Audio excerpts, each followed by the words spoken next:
It was a week ago, after an interview of our rehearsal, they asked me questions about connection, like, do you think there's a loss of connection information era?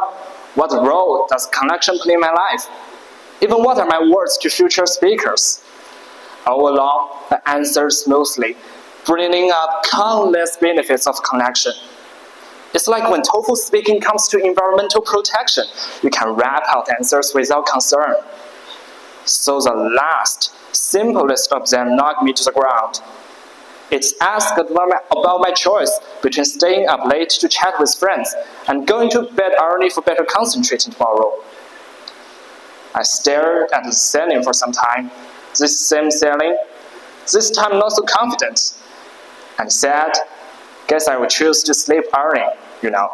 Time to maintain friendship is easy to find, but for study, it is much more limited.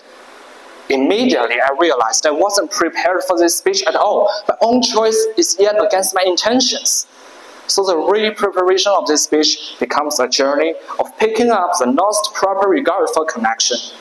I want to share it and shed the new light I found on this subject. Let's start from my answer. A great reason why I picked learning instead of chatting with friends, why the importance of connection has been thus obscured, is the duality of our trade-offs. For the majority of us who haven't found a singular life goal to devote to, there naturally comes a dilemma between learning and socializing. The latter is often dismissed as unfruitful, since we can hardly test its effectiveness. After you finish a learning task, the better score shows your devotion. But after socializing, there's no pop-up notification says, perfect lesson plus 10 social perks. So we need to find a scientific method, which is the well-known two-dimensional matrix of urgency and importancy. Along the vertical axis, we compare their positive outcomes. That is, if we finish them, we get what. Along the horizontal one, we compare the negative outcomes that will result if we don't finish them in due time. It seems very reasonable, right? But imagine what the general result would be. Learning is always urgent and important. But friends, I can text them later. They will understand. You see, there are many smaller matrices, that is, it recurs again and again, and we are trained into a total devotee of learning, behaviorally. However, this decision is against our human nature. Already in prehistoric time of hunter-gatherer society, being alone means being in danger. Till now, it still triggers our fight-or-flight response. Also, studying UCLA, not MIT, have shown that social exclusion, voluntary or not, it could lead to the activation of a brain region that will trigger physical pain. Voluntary as choosing a way of isolated life, or involuntary as having no partner in a ball game or TED speech. We're not made to be alone, nor should we choose to. All in all, I have approached the connection as a very opponent of learning.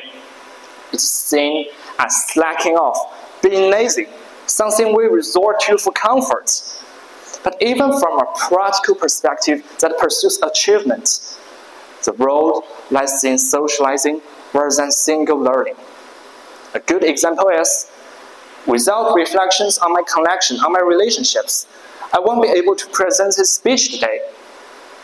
And recall for yourself also, our most original thoughts, those most helpful to our lives, those critical breakthroughs, they don't come from solitary learning, but through sharing, exchange, and most importantly, connection.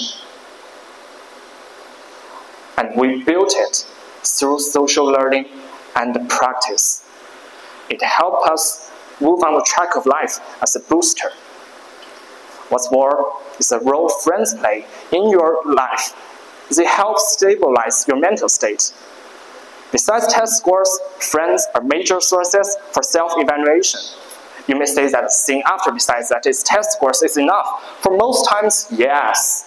But pity, life is not full of tests. We human beings feel satisfied when we are tested to be good, feel somewhat sad when results are bad, but most miserable when being uncertain about the results. Because we overthink in case of uncertainty. Again, exemplifying myself, we've just finished our AP courses and consequent tests. And what defines my life is no longer those test results, but process, continuous process. And anxiety struck me very often. If it were not my friends who gave me constant affirmation, I believe I must have caught a cold or meet something even worse than that. Connections are never counterproductive. They help me stay and move in track to be productive. And I want to call in the end with a small finding of my recent discovery. I've been observing my eyes recently narcissistically. And when you look at your eyes through the mirror, you'll notice a simple fact that eyes, they don't shine themselves, they reflect. By reflect, I'm not referring to any physical form of light, like the spotlight outside, the sunlight outside, or your phone screen. But I'm saying your eyes, they become truly bright when they reflect the joy you feel when you see the phone screen lighted up with a "what you doing" message. They become truly bright when they reflect your happiness when walking with someone in an innocent afternoon under the sunlight. They become truly bright when they reflect your relief of being settled when you see other people's caring eyes through your own hazy, tearful ones. And perhaps all these moments you won't know, perhaps you won't even know in the world, there is such a thing as a spark in your eyes that's transient if you don't go peek into someone else's eye to examine your own. And that is all for today. Thanks. Let's welcome our last and next speaker for today, however, who's going to share her